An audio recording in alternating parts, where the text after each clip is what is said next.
श्रोते हो, नमस्कार. राम राम माझ्या प्रिय विद्यार्थी मित्र मैत्रिणींनो. हॅलो, कसे आहात? आनंदात ना? प्रत्येकाची एक वेगळी ओळख असते, मात्र ती ओळख निर्माण करावी लागते. स्वयंविकासामध्ये ही गोष्ट अत्यंत महत्त्वाची आहे. याविषयी मार्गदर्शन करणारे डॉक्टर R.A. कुंभार यांनी लिहिलेले पुस्तक संवाद विद्यार्थी मित्रांशी यातील आज आपण ऐकणार आहोत दिवस 25वा स्वतःची ओळख निर्माण करा. चला तर मग ऐकूयात. सर वर्गात आले. सर्वांना अभिवादन करून झाले. सर बोलू लागले.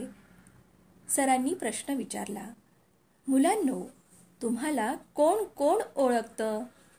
रेखा आठवू लागली. आई, बाबा आणि भाऊ आणि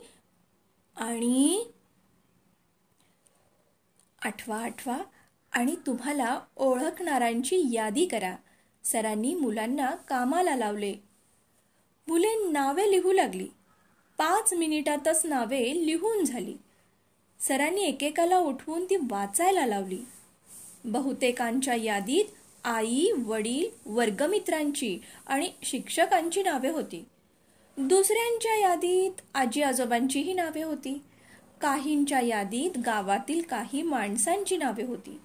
ही संख्या जास्तीत जास्त 50 पर्यंत पोहोचली.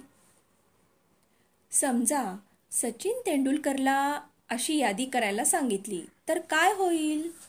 अबब, सर, त्याला यादीच करता येणार नाही. दिलीप हातवारे करीत म्हणाला. का रे? अहो सर, त्याला अख्खा भारत ओळखतो. भारत काय, जग म्हण. दयानंदने पुस्ती जोडली. तुम्हाला मात्र 50 माणसं ओळखतात आणि त्याला मात्र सगळं जग ओळखतं, असं का बरं? सरांनी विचारलं. सर, तो उत्तम क्रिकेटियर आहे. त्याने सगळी रेकॉर्ड्स ब्रेक केलीत. दयानंदने अधिक माहिती असल्यासारखे सांगितले. म्हणजे क्रिकेटियर अशी त्याने स्वतःची ओळख निर्माण केली आहे. सचिन म्हटलं की क्रिकेट असे जणू समीकरण झाले आहे. बघा, माणसं आपल्या नावाला कसा अर्थ प्राप्त करून देतात. शेक्सपियर म्हणतात, व्हॉट इज इन नेम? नावात काय आहे? जे आहे ते आपल्या कार्यात आहे. आई वडिलांनी आपले जे नाव ठेवले आहे ते कार्याच्या माध्यमातून उठून दिसले पाहिजे. देवयानीने विचारले, त्यासाठी काय करायचं असतं सर? आपलं नाव जगात मोठं करायचं. कसं? काहीतरी मोठं काम करून. म्हणजे काय होईल? रेश्माने विचारलं. म्हणजे आपलं नाव होईल. आपले नाव ही आपली विशिष्ट ओळख झाली पाहिजे. ती उत्तम कामातून निर्माण करता येते. पण नेमके कोणते काम करायचे? रेश्माने गोंधळून विचारले. सर हसले. मग त्यांनी पहिल्या दिवसाची आठवण करून देऊन विचारले, अगदी पहिल्या दिवशी मी तुम्हास काय सांगितले होते, आठवतंय का? स्वतःस ओळखा, रेश्माने सांगितले. मग ते आठवा, म्हणजे कळेल कोणते काम करायचे ते. आठवले सर, आठवले. सगळीच मुले बोलू लागली. जे जे आठवले ते सांगितले. त्यांचा आधार घेऊन सर म्हणाले, यात स्वयंपाकघरापासून ते जागतिक व्यासपीठापर्यंत आणि गावापासून ते अंतराळापर्यंत असा प्रचंड विस्तार आहे. यातले आपल्या प्रकृतीस मानवणारे कोणतेही काम करा आणि पोहोचवा तुमचे नाव तुमची क्षमता असेल तिथपर्यंत. ती तुमची ओळख असते. अवघडच आहे. खरंच अवघड आहे सर, संभाजी श्वास टाकून म्हणाला आणि सगळा वर्ग हसला. सरही त्यात सहभागी झाले. मग सगळ्यांना शांत करून ते आपला मुद्दा समजावून देऊ लागले. हे पहा, अगदी सगळेच सचिन तेंडुलकर, लता मंगेशकर किंवा यशवंतराव चव्हाण होणार नाहीत याची मला कल्पना आहे. त्यांच्याशी तुम्ही तुमची तुलनाही करू नका, कारण तुम्ही तुम्ही असता. जे तुमच्यापेक्षा लहान आहेत त्यांच्यापेक्षा तुम्ही मोठे आहात आणि तुमच्यापेक्षा जे मोठे आहेत त्यांच्यापेक्षा तुम्ही लहान आहात. म्हणजे काय, तर तुम्ही लहानही नाही आणि मोठेही नाही. तुम्ही तुम्ही आहात. येतंय का लक्षात? तुम्ही तुम्ही आहात. प्रत्येक व्यक्ती ही इतर व्यक्तीहून भिन्न असते, वेगळी असते. ती भिन्नता ही तिची स्वतंत्र ओळख असते. पण आपली कसलीच ओळख नसणे हे काय जगणे म्हणायचे काय? सुंदर अक्षर ही तुमची ओळख होणार नाही. अमुक एक मानपत्र सुंदर अक्षरात लिहायचे आहे म्हटले की तुमच्यातील कोणाचे तरी नाव समोर आले पाहिजे. मला आठवते, एखादे इंग्लिश पत्राचे ड्राफ्टिंग करायचे असे कोणी म्हटले की लोक एका विशिष्ट शिक्षकाचे नाव सुचवायचे. शिक्षक, प्राध्यापक तसे खूप असतात, पण एखाद्याचेच नाव सुचवले जाते, कारण ती त्यांची ओळख असते. ओळख. डॉक्टरांचेही उदाहरण घ्या. MD, MS पदवी असणारे डॉक्टर्स अलीकडे खूप आहेत, पण जिल्हाभर एखाद्याचेच नाव सुचवले जाते. वाहन दुरुस्तीची गॅरेजेस शहरात खूप असतात, पण एखाद्याच गॅरेज पुढे वाहनांची रांग दिसते. मोठमोठे कार्यक्रम होतात. मोठ्या कार्यक्रमांचे सूत्रसंचालन करण्यासाठी 4-2 लोकांचीच नावे पुढे येतात आणि लोक त्यांना शोधत जातात. भाषांतराचेही तसेच आहे. विशेषतः मराठीचे इंग्रजीत भाषांतर करून घेण्यासाठी तज्ज्ञ व्यक्तीचा शोध घेणारी माणसे मला आढळली आहेत. मग त्यांना कोणीतरी सुचवते, त्या अमक्याकडे जा, तेवढा एकच माणूस आहे बघा, असे म्हणून. आणि मग तो माणूस जेथे कोठे असेल तेथे ती माणसे जातात. त्या त्या क्षेत्रातील त्या त्या व्यक्तींची तज्ञता ही त्यांची ओळख असते. क्षेत्र हलके की मोठे हा प्रश्न येथे नाही. तुमच्या हे चांगले लक्षात यावे म्हणून 1-2 उदाहरणे सांगतो. एकदा कोल्हापूरमधील एका चप्पलच्या दुकानात चप्पल खरेदी करण्यासाठी एक गृहस्थ गेले. चप्पल पसंत केली, पण त्यांनी सहजच विचारायचे म्हणून त्या दुकानदाराला विचारले, चप्पलच्या तळात पुठ्ठा वगैरे काही घातला नाही ना? यावर त्या दुकानदाराने काय म्हणावे? तो म्हणाला, ती चप्पल घ्या आणि हाणा मला. काय अर्थ कळतो का त्याच्या म्हणण्याचा तुम्हाला? मुलांना काही सांगता येईना. मग सर म्हणाले, त्याच्या म्हणण्याचा अर्थ असा होता की कोल्हापुरी चप्पल ही आमची खास ओळख आहे. साध्या साध्या प्रसंगातूनही माणसं ओळख कशी दाखवतात पहा. दुसरं एक उदाहरण सांगतो. एकदा एका कापड विक्रेत्याकडे एक अमेरिकन बाई आल्या. अमेरिकन बाईला काय समजते असे म्हणून त्याने 300 रुपयाची साडी तिला 500 रुपयाला विकली. त्या बाईंच्या ते लक्षात आले, पण त्या काही बोलल्या नाहीत, कारण अमेरिकन लोकांना अशी घासाघीस करण्याची सवय नाही. निघताना मात्र त्या आपली पर्स काउंटरवर विसरल्या. त्यात 2000 रुपये होते. त्या दुकानदाराने धावत जाऊन ती पर्स त्यांना परत केली. त्या बाई आश्चर्याने म्हणाल्या, एका बाजूला 300 रुपयाची साडी तुम्ही 500 रुपयाला विकता आणि दुसरीकडे 2000ची रक्कम असलेली पर्स मला परत करता? मला काही कळेनासे झाले आहे. यावर तो दुकानदार म्हणाला, 300ची साडी 500ला विकणे ही माझी प्रोफेशनल ऑनेस्टी आहे आणि पर्स परत करणे ही माझी पर्सनल ऑनेस्टी. कमाल आहे की नाही? माधुरी म्हणाली, होय सर, खरोखर कमाल. सरांनी थोडे थांबून सर्वांना विचारले, तुम्हाला असे वाटत नाही का ती तुमची सुद्धा ओळख असावी? मयुरी म्हणाली, आत्ता वाटू लागले आहे सर. छान. वाटणं ही पहिली पायरी आहे आणि ओळख निर्माण करणं कष्टसाध्य बाब आहे. त्यासाठी त्या कामात झोकून द्यावे लागते, आयुष्य अर्पण करावे लागते. एका गोष्टीसाठी आयुष्य अर्पण करणारी अनेक उदाहरणे आहेत. पोलिश पियानो वादक पादरबेस्की यांचे संगीत ऐकून एक रसिक श्रोता उद्गारला, अशा संगीतासाठी मी माझे जीवन समर्पित करीन. विश्वविख्यात पियानो वादक म्हणाले, मी नेमके तेच केले आहे. मी सर्वच क्षेत्रात नाव कमवेन किंवा माझी ओळख सर्वच क्षेत्रात असेल असे म्हणणे वेडेपणाचे ठरेल, कारण ते अशक्य आहे बाळांनो. वक्तृत्व हा विषय जरी घेतला तरी त्यातही किती प्रकार.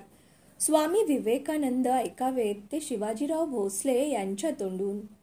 बाबा महाराज सातारकर यांच्याकडून ज्ञानेश्वरी ऐकावी.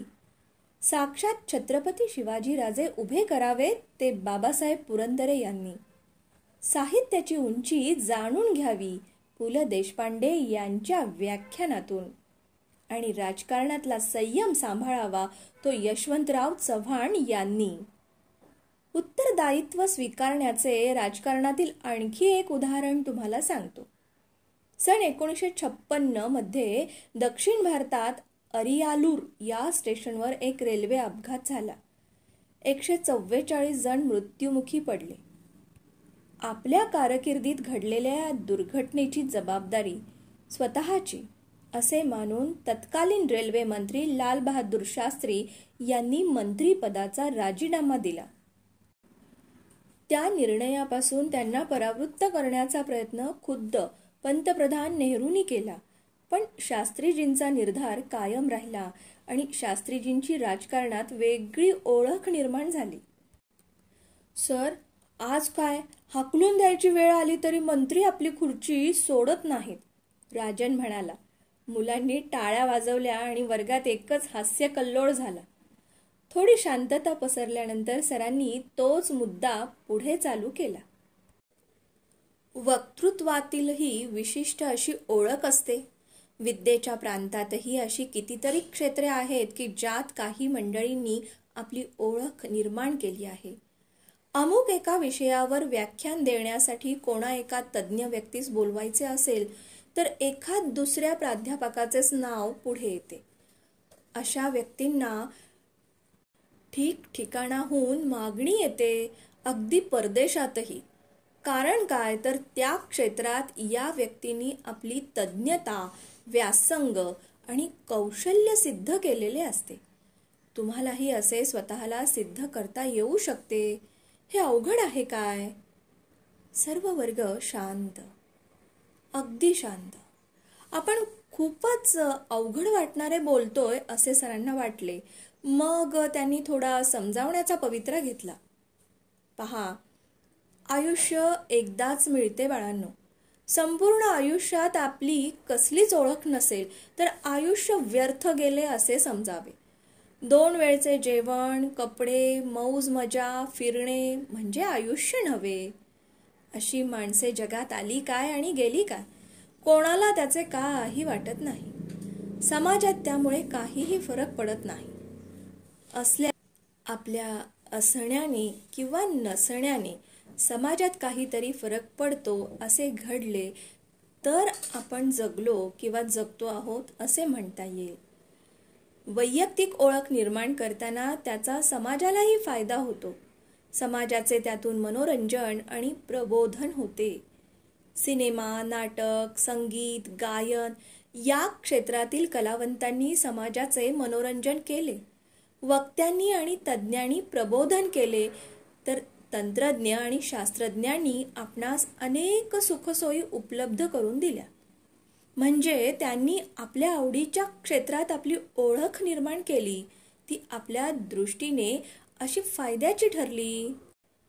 यावरून आपणास असे म्हणता येईल की ही ओळख आणि समाज जीवन यांचा जवळचा संबंध आहे. लेखक, कवी यांनी तर समाजावर केवढे उपकार करून ठेवले आहेत. वि. स. खांडेकरांची ययाती, शिवाजी सावंत यांचे मृत्युंजय आणि रणजित देसाई यांची स्वामी यासारख्या कादंबऱ्यांनी जीवनाचे तत्वज्ञानच मांडले आहे. केशव सुतांची तुतारी, कुसुमाग्रजांची कणा आणि ह्या कवींच्या कवितांनी समाजाचे केवढे प्रबोधन केले आहे, समाजाचे भरणपोषण केले आहे. आज ही माणसे हयात नाहीत, पण त्यांनी मांडलेले जीवनाचे तत्वज्ञान येणाऱ्या काही पिढ्यांना दीपस्तंभासारखे मार्गदर्शक ठरेल. या मंडळींनी आपले नाव मोठे व्हावे, आपला नावलौकिक व्हावा म्हणून हे केले असे मात्र म्हणता येणार नाही. आपला व्यासंग ते जपत गेले, वाढवत गेले आणि त्यांचा नावलौकिक झाला.